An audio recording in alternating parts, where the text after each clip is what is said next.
उमर खयाम साहब ने बहुत अच्छा कहा, हमारे सामने जो भी है उसमें पूरा आनंद लो, कहीं हम जल्दी ही मिट्टी में ना मिल जाएं। मिट्टी मिलेगी मिट्टी में, मिट्टी के नीचे दब जाएगी, बिना शाकी, बिना शराब, बिना गीत और बिना अंत के। नमस्कार दोस्तों, मैं आपका दोस्त ब्रजेंद्र चौधरी साइको स्पिरिट पर आप सभी का स्वागत करता हूं। जैसा कि खयाम साहब ने कहा था, उन्होंने कहा कि चिंता छोड़ दो, क्योंकि चिंता चिता के समान है। आज दूसरे एपिसोड में हम चर्चा कर रहे हैं एक नई कहानी के साथ। दोस्तों, वीडियो को ज़्यादा से ज़्यादा शेयर, लाइक और सब्सक्राइबर करें। देखो दोस्तों, एक कहानी सुनाता हूं जो एक सच्ची घटना पर आधारित है। मैं अपने एक दोस्त की कहानी आपको सुनाना चाहता हूं आज। मेरा दोस्त पढ़ने में बहुत ही ब्रिलियंट था,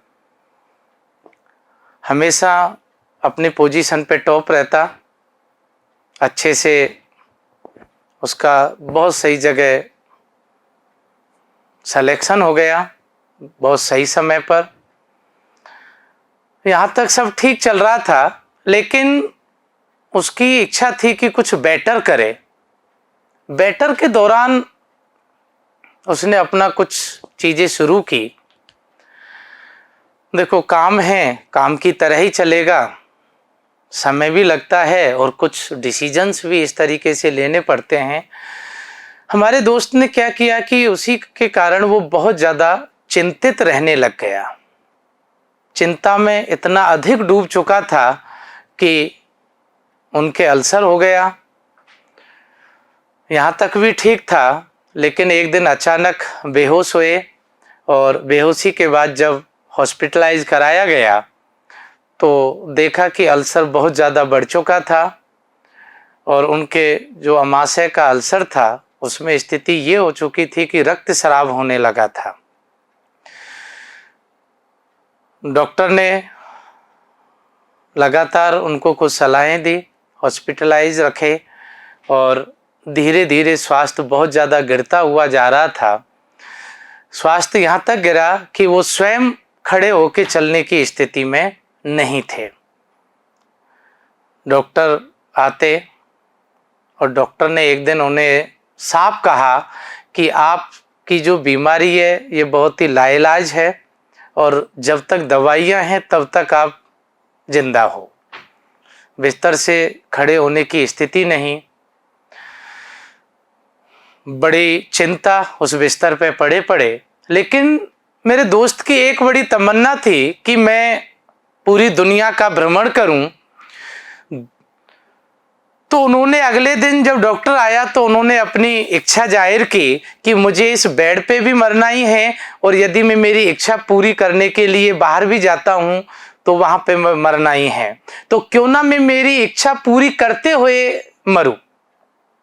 डॉक्टर ने जल्दी से परमिशन नहीं दी, लेकिन उसकी जिद के आगे यही कहा कि ठीक है, और वो अपने कुछ मेडिसिन्स लेके और किस तरीके से केयर करनी है, क्या खाना है क्या नहीं खाना है, उन सबको समझा और एक शिपिंग कंपनी से एक टाई अप किया।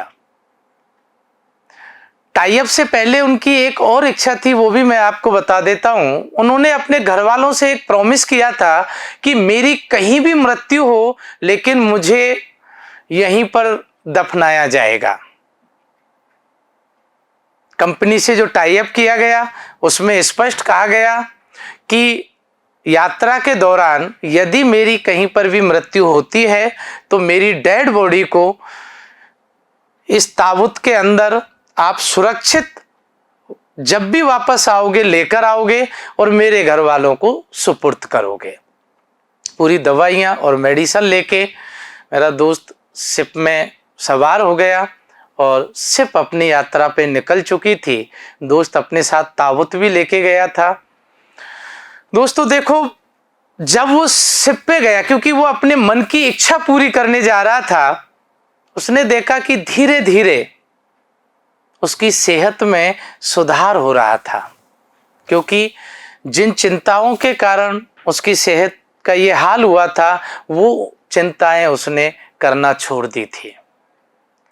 जब सेहत में धीरे धीरे सुधार हुआ, उसने कहा कि उस शिप पे मैंने वो सब किया जो कोई भी घूमने जाता है जो करता है। मैंने सब खाया पिया। डॉक्टर ने जो चीजें मना की कि इन चीजों को अगर आपने खाया तो आपकी मृत्यु निश्चित है, मैंने वो सब खाई, वो सारी चीजें की। धीरे धीरे वजन बढ़ रहा था और जब मैं लौटकर वापस आया तो आप कल्पना कर सकते हो कि जहां मेरे से चला भी नहीं जा रहा था, ये शरीर सिर्फ हड्डियों का एक ढांचा मात्र रह गया था, वही 80 केजी वजन मेरे अंदर इन दोनों हो गया। मैं पूर्णतः स्वस्थ था और अपने घर वापस आया। सारी चिंताएं करना मैंने छोड़ दिया था और वही दोस्त आज बहुत अच्छे से अपने कारोबार को आगे बढ़ा रहा है। तो देखो दोस्तों, जो मेरे दोस्त ने किया, उसने 3 चीजें की। जब उसने शिप पर जाने की अपनी इच्छा जाहिर की, उस समय यह सोच चुका था वो कि बुरे से बुरा क्या हो सकता है। यानी कि जब इतनी चिंता, इधर मृत्यु शैया पे पड़े हुए हैं, उस समय एक चीज समझ में आई कि बुरे से बुरा क्या हो सकता है। उसके मन में एक ही विचार था, सिर्फ मौत, जो इस बिस्तर पे भी होगी और उस जहाज में भी होगी। पहला नियम यही है कि सबसे पहले जब भी आप बहुत दुविधाग्रस्त हो, बहुत मानसिक द्वंद्व चल रहा हो, आप किसी समस्या के समाधान खोजने में बहुत ज्यादा चिंतित रहने लग गए हो, उस समस्या का समाधान नहीं मिल रहा हो, तो पहला स्टेप उठाइए कि इसमें बुरे से बुरा क्या हो सकता है। दूसरा पॉइंट, जरूरत पड़े तो, एक तरफ तो हमने सोच लिया कि बुरा क्या होगा, जरूरत पड़े तो बुरा क्या होगा, उसे स्वीकार करने के लिए अपने आप को तैयार कर लें। ये चिंता छोड़ते हैं कि मेरी मृत्यु होगी तो क्या होगा, क्या नहीं होगा, कुछ नहीं होगा। सबसे पहला पॉइंट क्या है कि बुरे से बुरा क्या हो सकता है।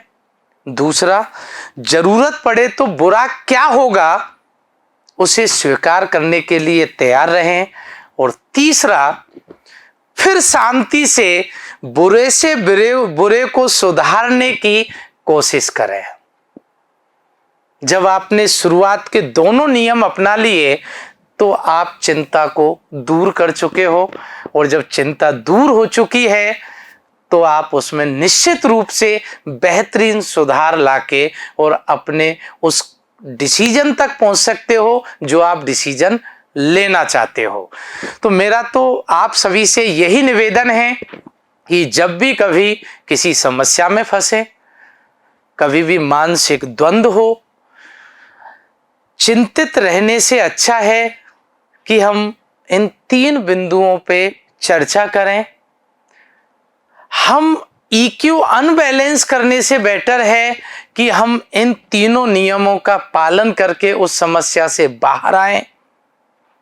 मान लीजिए कोई आपके साथ घटना घटित हुई, कोई जॉब में को लेके इशू है, सो बुरे से बुरा क्या होगा कि जॉब जाएगी। तैयार रहें, जब यही सोच लिया कि जॉब जाएगी, ये बिल्कुल बुरे से बुरी स्थिति है, तो आप धीरे धीरे मानसिक रूप से भी तैयार हो जाते हो। और जब वो लाइन हमने छोड़ी दी तो अब आपको क्या बेटर करना है, फिर शांति से आप कोशिश कीजिए। बहुत बहुत धन्यवाद दोस्तों।